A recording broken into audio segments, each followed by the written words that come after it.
Bonjour, je suis Marielle Jersissi. Donc je suis la fondatrice de l'école de couture TIA, qui est une école professionnelle et loisirs. Voilà, donc on existe sur Montpellier. Je pense qu'actuellement on est une école qui permet de suivre le CAP métier de la mode couture floue. C'est vrai que la ville de Montpellier est une ville où on ne trouve pas beaucoup de formation en couture en général, notamment professionnelle. Loisirs, je pense qu'il y a plus d'offres, mais en professionnel effectivement, et notamment pour passer le diplôme. Et même pour les jeunes qui veulent passer aujourd'hui, être dans une école et passer un CAP, un bac ou un BTS, à Montpellier ça n'existe pas. Donc nous on est effectivement l'école professionnelle,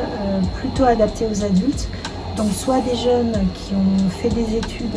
et qui se sont trompés, qui sont un peu en fin d'études et qui finalement choisissent d'apprendre soit en complément de leurs études, soit pour un repositionnement d'études, qui ont besoin, donc envie d'apprendre la couture, soit pour des gens qui ont déjà eu une carrière, qui ont déjà eu une vie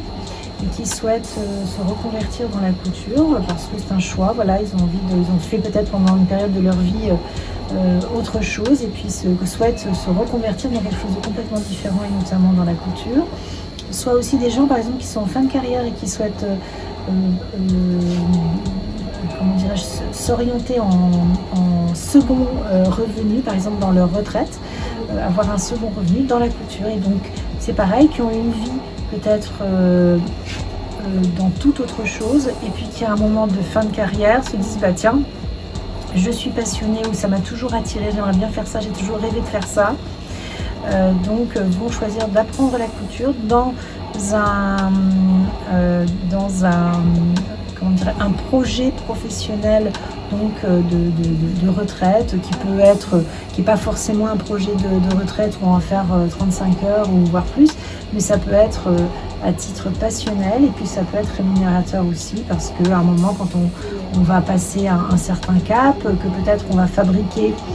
des choses et puis qu'on va commencer à être un peu envahi chez soi par tout un tas de fabrications de choses qu'on aura fait, se dire tiens, je vais peut-être faire un petit salon de créateurs, un petit salon de marché de Noël, et puis commencer à vendre, ou pourquoi pas un site internet, ou tout un tas de choses qui font qu'on rentrera dans le domaine du professionnel et que ça commencera à être lucratif.